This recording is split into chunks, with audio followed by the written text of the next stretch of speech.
Picture yourself in a bustling market square. A skeptic shouts above the crowd, "Prove God exists, right here, right now, but use only logic, no leaps of faith." Could you rise to the challenge? In the 13th century, a reserved thinker stepped onto the stage of history, his mind buzzing with quiet intensity. While his peers clashed in loud debates, he lingered in the shadows, piecing together ideas with razor-sharp focus. His tutors, fooled by his stillness, called him the mute marvel. They couldn't see it yet, but beneath that calm exterior burned a genius destined to redefine philosophy and theology. That thinker was Thomas Aquinas, and this so-called mute marvel would soon echo through the ages as a giant of thought. Born around 1225 into Italian aristocracy, Thomas showed an early hunger for understanding. His family, dreaming of high status, sent him to study with Benedictine monks. But Thomas had a wilder vision. He chose the Dominican order, a move that stunned his kin. So fierce was their resistance that they locked him away for a year, desperate to steer him back. Their plan backfired. In captivity, Thomas dove deeper into his books, his resolve hardening like steel. Freed at last, he returned to his path with blazing passion. His brilliance caught fire in Paris and Cologne, mentored by the great Albertus Magnus. There, Thomas wove a bold tapestry, blending Aristotle's logic with Christian truth in a way no one had dared before. Where others saw reason and faith as bitter rivals, Thomas saw perfect allies. To him, logic was a lantern, illuminating the divine mysteries of God and the universe. This vision fueled his masterwork, the Summa Theologica, a colossal exploration of life's deepest questions. It's not just a book of answers, it's a roadmap for asking the right questions, pulling readers into a dance of reason and revelation. Tucked within its pages are the 5 ways, a set of arguments proving God's existence through sheer logic.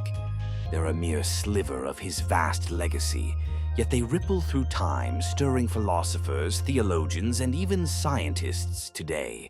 Thomas left this world in 1274 at just 49, but his ideas are timeless. Canonized in 1323 and later honored as a doctor of the Church, he's a titan not just in faith, but in thought itself, admired even by skeptics and scholars of science.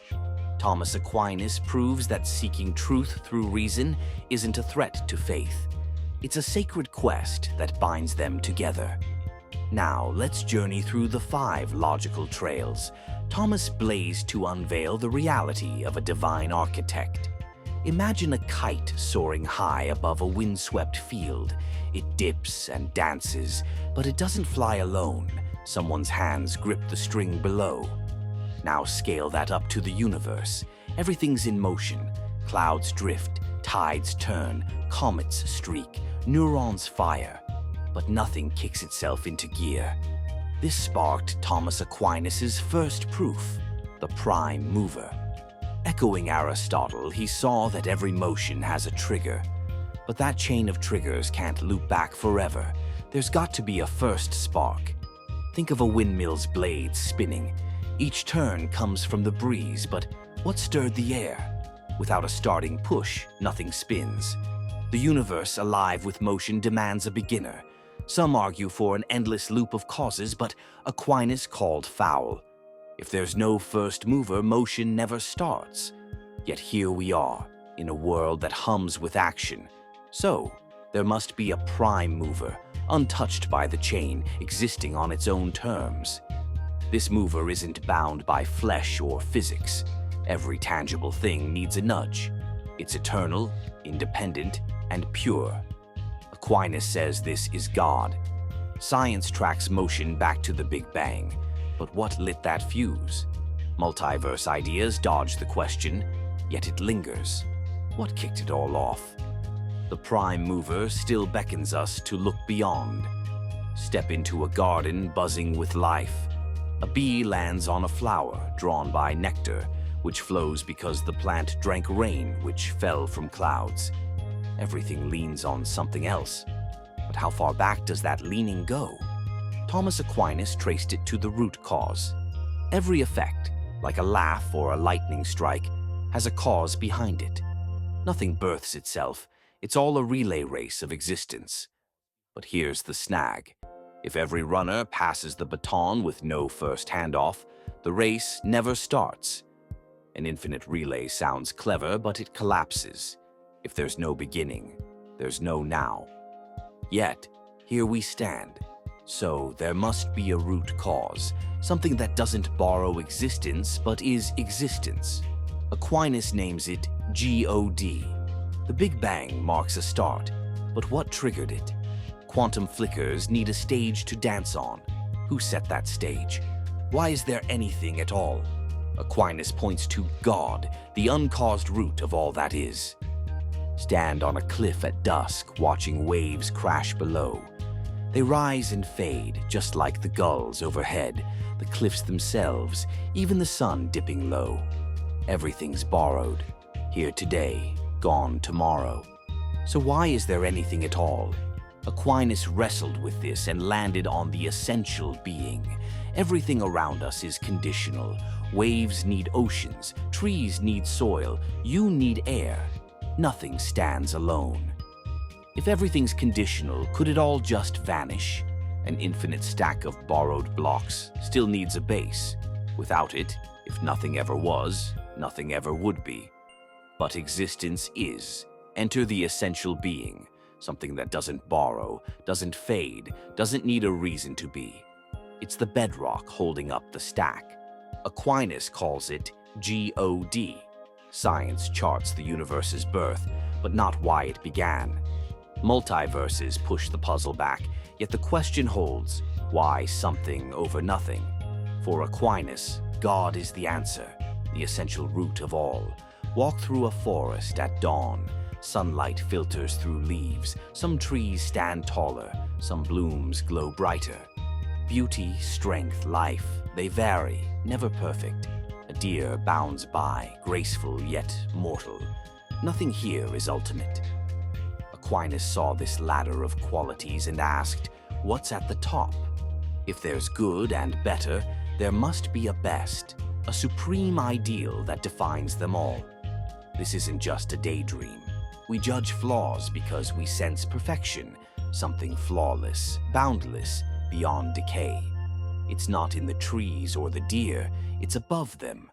That supreme ideal is God, says Aquinas. Eternal, limitless, unchanging. God doesn't shift or falter because perfection can't. All the good we chase mirrors this source. Our hunger for the ideal, truth, love, beauty, whispers of God. It's not just wishful thinking, it's a signpost to the divine. Find a beehive humming in the wild. Each hexagon fits perfectly, each bee moves with purpose. It's no accident, instinct guides them. Now look wider. Moons tug tides, seasons cycle, atoms bond. It's all too neat for chance. Aquinas marveled at this and named it the Grand Architect. Nature's parts don't think, rivers don't plan their paths, stars don't plot their shine, yet they follow a design. Randomness can't explain it. A snowflake's symmetry, a heart's rhythm, gravity's pull, these laws don't waver. Chaos doesn't craft such order. So there's a grand architect, a mind steering the cosmos, not flawed like us, but infinite, weaving purpose into every thread. Aquinas calls this God. Science maps the how, DNA twists, planets spin, but not the why. Why do laws hold? Why does order reign? Aquinas sees God, the architect sustaining it all. With his 5 ways, Thomas Aquinas dares us to seek God through reason alone. No blind trust, just the raw evidence of motion, cause, necessity, perfection, and design. Each trail leads to one truth. A timeless, essential, brilliant being anchors everything. That's God. His voice still rings out, stirring believers and skeptics to wrestle with existence itself. If this trek through Aquinas' mind has lit a spark, don't let it dim. Dig into his words. Chase the clash of science and philosophy. Keep asking the big questions. Truth is a restless adventure. Spread these ideas, spark debates, mull them over. And if you're hooked, stick with us for more. Grasping the universe is a step to grasping ourselves. Thanks for coming along for the ride.